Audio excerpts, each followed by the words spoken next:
प्राचीन समय में विद्यार्थी गुरुकुल में रहकर पढ़ा करते थे। बच्चे को शिक्षा ग्रहण करने के लिए गुरुकुल में भेजा जाता था।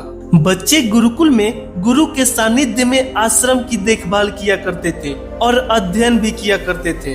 वरदराज को भी सभी की तरह गुरुकुल में भेज दिया गया। वहाँ आश्रम में अपने साथियों के साथ घुलने मिलने लगा, लेकिन वो पढ़ने में बहुत ही कमजोर था। गुरुजी की कोई भी बात उसके बहुत कम समझ में आती थी। इस कारण सभी के बीच वो उपहास का कारण बनता था। उसके सारे साथी अगली कक्षा में चले गए, लेकिन वो आगे नहीं बढ़ पाया। गुरुजी ने भी आखिर में हार मानकर उससे बोला, बेटा वरदराज, मैंने सारे प्रयास करके देख लिए हैं। अब यही उचित होगा कि तुम यहाँ अपना समय बर्बाद मत करो। वरदराज ने भी गुरुजी की बात सुनकर सोचा कि शायद विद्या मेरी किस्मत में ही नहीं है, और भारी मन से गुरुकुल से घर के लिए निकल गया। दोपहर का समय था। रास्ते में उसे प्यास लगने लगी।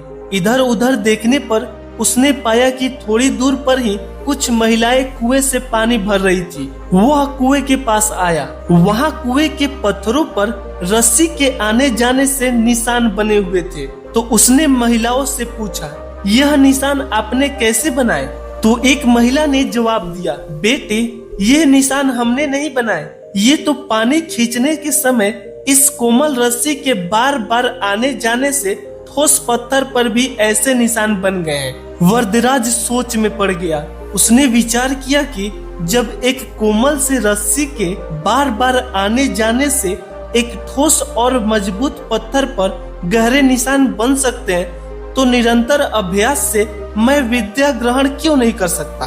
वरदराज ढेर सारे उत्साह के साथ वापस गुरुकुल आया और बहुत कड़ी मेहनत की।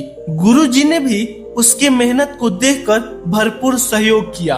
कुछ ही सालों के बाद यही मंदबुद्धि बालक वरदराज आगे चलकर संस्कृत व्याकरण का महान विद्वान बना, जिसने लघु सिद्धांत कौमुदी, मध्य सिद्धांत कौमुदी, सार सिद्धांत कौमुदी, गिरवाण पदमंजरी की रचना की। मित्रों, अब बात करते हैं इस कहानी से सीख लेने की। अभ्यास की शक्ति का तो कहना ही क्या है।